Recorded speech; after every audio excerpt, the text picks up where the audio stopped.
Hey guys, welcome back to another quick and very interesting tutorial.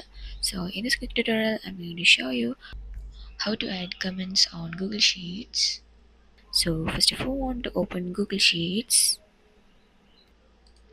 After opening it, for adding comments, here on the top you can see here many options, and here on the top right corner you can see some other options. And here is an option you can see here, show all comments. Click on that. And from here you can just see the comments here, and for adding a comment, here is an option you can see here, add a comment. Click on that, and from here you can just type the comment that you wanted to add, and after typing it, click on comment, and then you can see that you had been added a comment on Google Sheets.